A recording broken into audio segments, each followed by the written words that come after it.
नमस्कार दोस्तों, आप सभी का स्वागत है। दोस्तों, इस वीडियो में आप देखेंगे पाकिस्तानी पॉलिटिशियन हामिद पोती और मेजर गौरव आर्या को पीओके यानी पाकिस्तानी ऑक्युपाइड कश्मीर और अन्य मुद्दों पर चर्चा करते हुए।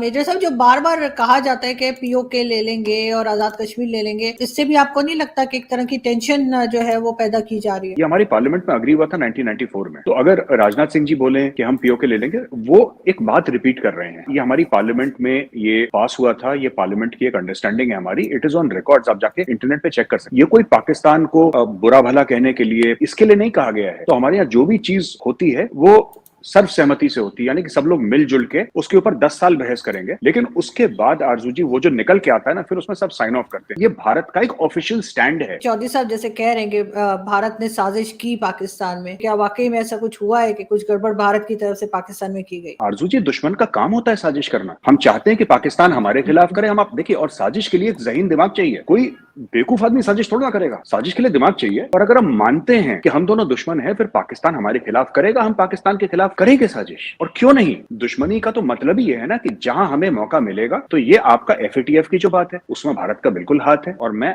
आपकी शो पे बोल रहा हूं ऑन रिकॉर्ड, जो आपको आईएमएफ से प्रॉब्लम हुई है और भारत करेगा, और क्यों ना करे। आप लोगों ने नारा दिया, भारत ने कभी मना तो नहीं करा ना कि कश्मीर बनेगा पाकिस्तान, कश्मीरियों से नाता क्या, ला इलाहा इल्लल्लाह। तो देखिए साहब, आप हमें दुख देंगे, हम आपको दुख देंगे, और ये काम चलता रहेगा। ये लश्कर तैयबा है, ये जैश मोहम्मद है, ये हिजबुल मुजाहिदीन है, वो एक तरफ आपकी तरफ से है, हमारी तरफ से क्या है? हमारी तरफ से एफएटीएफ है, हमारी तरफ से आईएमएफ है, हमारी तरफ से अमेरिका है। वो चलता रहेगा, ये गेम चलता रहेगा। इसमें ना हमें बुरा मानना चाहिए, ना पाकिस्तानियों को बुरा मानना चाहिए। बहुत बार जो है वो हमारे जो हिंदुस्तानी दोस्त आते हैं शो में, वो बताते हैं कि जी बड़ी डेवलपमेंट हो रही है इनकी साइड के कश्मीर में। तो आप हमारी साइड के कश्मीर के हैं, तो आप भी कुछ बताइए कि क्या डेवलपमेंट हो रही है पाकिस्तान वाली साइड? पाकिस्तान एक सॉवरेन मुल्क है, इसमें कोई शक नहीं। जैसे मैं कह रहा हूँ, मेजर साहब आप कागज निकालें और लिखें, मैं आपको बता रहा हूँ, इमरान खान दोबारा प्राइम मिनिस्टर पाकिस्तान बनेगा। और इंशाअल्लाह सर, इंशाअल्लाह हम भी यही चाहते हैं। मैं आपसे बनेगा, और इस मुल्क की इकानमी इंशाअल्लाह फ्यूचर में काबिल रश्क होगी। मैं इससे ज्यादा इसलिए नहीं कहना चाहता कि बहस नहीं करना चाहता इस मौजू पे ना। आप ये बता दें कि आरएसएस जो है का मिशन क्या है? जैसे आप कह रहे हैं उनके मैनिफेस्टो में था कि कश्मीर है जो आर्टिकल 370 है वो खत्म करना। उनका ये भी उनके मैनिफेस्टो में है कि अखंड भारत होना चाहिए। मसलन सारे का सारा, जिसमें बांग्लादेश है, पाकिस्तान है, इवन ये सारे के सारे हिंदुस्तान होने चाहिए। हकीकतन अगर आप हिंदुस्तान की पिछले 2500 साल इस तारीख देख लें, ये जो मुसलमान है वहां पे, ये 2 सदियां पहले, मतलब 1400 साल हो गए वहां पे हैं। मुसलमानों ने वहां पे रूल भी किया है। आप कोई भी पॉइंट उठा लें, चाहे वो मुगल थे, चाहे इब्राहिम लोधी था, जो भी थे, हकीकतन बहुत ही अच्छे भाईचारे के साथ, चाहे वो हिंदू सिख तो आए बाद में मेरे ख्याल में, औरंगजेब के साथ सबसे ज्यादा नफरत करते हैं। हमें पता है कि वो औरंगजेब भी बाहर से आया था, इसमें कोई शक नहीं है। मगर वो मुसलमान, उसके पास 2 चॉइसेस थी, वो जो आए थे, हिंदू बन जाए या मुसलमान। वो मुसलमान हो गए और उन्होंने वहाँ का कल्चर अपना लिया, वहाँ के लोगों के साथ मिल के रहे। मुझे डेवलपमेंट भी बता दिएगा मेजर साहब को जरा आजाद कश्मीर की। असल 3 डिवीजन है जो आजाद कश्मीर है, एक पुंछ है, बीरपुर है, मुजफ्फराबाद है। मैं इसकी वजह से ये मुआवजा या ये इनके साथ मुकाबला नहीं करना चाहता। वहां पर आपको एक घर आपको 20-20, 30 करोड़ रुपए का बना हुआ और मिलेगा। देहातों में एक घर तकरीबन 80-80 बेडरूम का है। आप अगर आजाद कश्मीर में आ जाएंगे तो प्रोस्पेरस लगेगा। अभी जो फॉरेन एक्सचेंज पाकिस्तान में आ रहा है, उसमें कम से कम 50% आजाद कश्मीर के लोगों का कंट्रीब्यूशन होगा।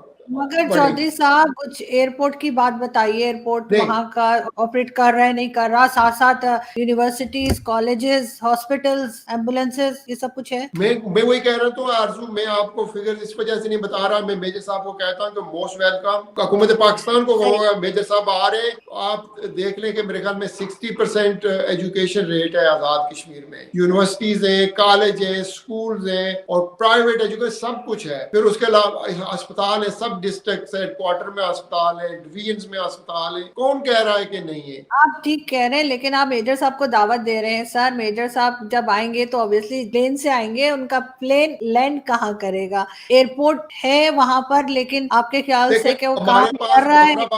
बड़ा एयरपोर्ट इंटरनेशनल एयरपोर्ट नहीं है। हमारे पास रावलाकोट एयरपोर्ट है, हमारे पास मुजफ्फराबाद एयरपोर्ट है। मुझे तो आरजू जी आज चौधरी साहब से बात करके मेरे इल्म में इजाफा हुआ है। मुझे 2-3 चीजें पता लगी हैं। मुझे ये पता लगा कि औरंगजेब सबसे अच्छा बादशाह था, बड़ा अच्छे थे मुगल लोधी, बहुत अच्छे लोग थे और मुझे बहुत अच्छा लगा क्योंकि मुझे पता नहीं था। और भी चीजें बताई, मुझे नहीं पता था कि 3-3 4-4 एयरपोर्ट हैं, जिसको आप लोग आजाद कश्मीर बोलते हैं और लोग आप पीओके गूगल बोलते पे हैं। चले जाएं। सर मैं कह रहा था मुझे नहीं पता था सर, इसलिए तो मैं कह रहा हूँ कि मुझे नहीं पता था। आपने इल्म में इजाफा करा है सर, ज्ञान में हमारी बढ़ोतरी करी, उसके लिए धन्यवाद आपका। अच्छा, मैं आपको ना 1-2 बातें बताता हूँ। देखिए, ऐसा है कि मैं उस चीज में नहीं जाऊंगा कि मुगल कैसे थे या मुस्लिम रूलर्स कैसे थे। देवर अनइनवाइटेड, किसी ने उनको ये नहीं बोला कि आप भारत आइए। लुटेरे थे, लूटने के लिए आए थे, लूटा, मारा, काटा, और उनको किसी ने बताया नहीं था कि भैया आप आइए, आपकी जरूरत है यहाँ पे।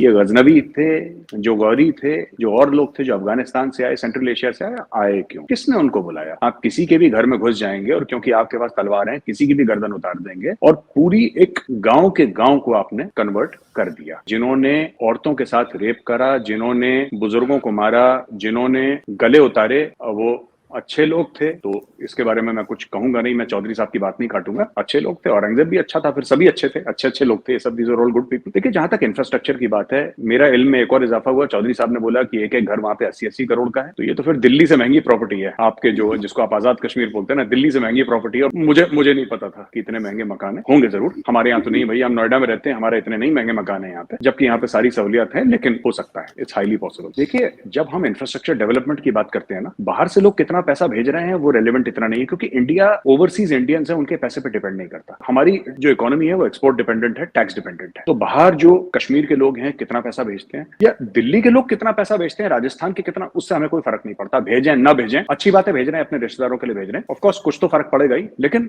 भारत को एज अ होल हमारा मामला कुछ और है। So we don't depend upon that. Lastly, जो आपका लाइन ऑफ कंट्रोल के पार जो एरिया है, वहां पे कश्मीरी जबान बोलने वाले बहुत कम हैं, कश्मीरी खाना खाने वाले बहुत कम हैं, कश्मीरी कल्चर, वो अपने आप को कहते हैं कश्मीरी क्योंकि एक ग्लैमरस वर्ड बन गया है पाकिस्तान में, कश्मीरी। वो बीच में नवाज शरीफ साहब भी कहते हैं मैं कश्मीरी हूँ। नवाज शरीफ साहब को एक सेंटेंस नहीं आता कश्मीरी में बोल दें किसी के सामने। 2017 में किंग्स कॉलेज लंदन में एक डिबेट चल रही थी, तो एक लॉर्ड अहमद हुआ करते थे, तो मीरपुर के थे लॉर्ड अहमद, जो अभी आई थिंक उनको पार्लियामेंट से आई थिंक बेदखल करा गया है। लॉर्ड नजीर अहमद तो बड़ा वो कश्मीर कह रहे थे। तो हमारे एक दोस्त हैं जुनैद कुरैशी साहब, श्रीनगर के रहने वाले हैं, हमारे अच्छे मित्र हैं, यूरोप में रहते हैं। तो वो और एक हमारे दूसरे दोस्त विनोद टिक्कू, जो कि कश्मीरी पंडित हैं, दोनों कश्मीरी हैं, ये कश्मीरी में बात करने लगे। तो वहां पे लॉर्ड अहमद कंफ्यूज हो गए, कह रहे हैं कि ये कौन सी जबान में बात कर रहे हैं, ये किंग्स कॉलेज लंदन की बात है। तो बोला, जनाब, जिस जबान की, जिस कौम की आप इतनी अभी तारीफ कर रहे थे कि मैं कश्मीरी हूं, या उसी जबान में बात कर रहे हैं, आपको पता नहीं। और आखिरी चीज, चौधरी साहब, आपने मीरपुर के लिए इन्वाइट करा साहब, बहुत बहुत शुक्रिया आपका। मेरे खिलाफ चौधरी साहब एक FIR है मीरपुर में, आप अगर उसको ठिकाने लगवा दें तो मैं जरूर पहुंच जाऊंगा साहब। आप जब इन्वाइट करेंगे, I will consider it my honour and privilege to come to Pakistan sir, and to POK also. But मेरे खिलाफ सर कराची में FIR, मुजफ्फरपुर में FIR, हर जगह तो FIR डाल के रखे। जैसे आपने भी बोला कि एक दिन ये बोलता है अपने मुंह से, अगले दिन अटैक हो जाता है। एक्चुअली पाकिस्तानी ये सोचते हैं कि कराची स्टॉक एक्सचेंज पे गौरव आर्या, मैं टीवी एंकर हूं। अब मैं आरजू जी एक और, मैं ढंग का टीवी एंकर तो बन नहीं पाया, अब आपने मुझे टेररिस्ट और बना दिया, हद हो गई। मतलब उससे ढंग से एंकरिंग तो होती नहीं है, और मैं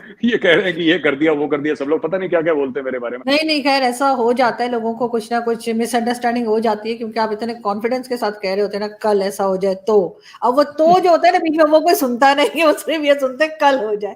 तो मेरे ख्याल इस तरह की चीज हो जाती है। दोस्तों, अगर आपको ये वीडियो अच्छा लगा तो प्लीज इसे लाइक करें, शेयर करें और अपनी राय कमेंट करें, और मेरे चैनल को सब्सक्राइब करें और बेल आइकन भी दबाएं। अगले वीडियो तक के लिए नमस्कार, धन्यवाद, जय हिंद।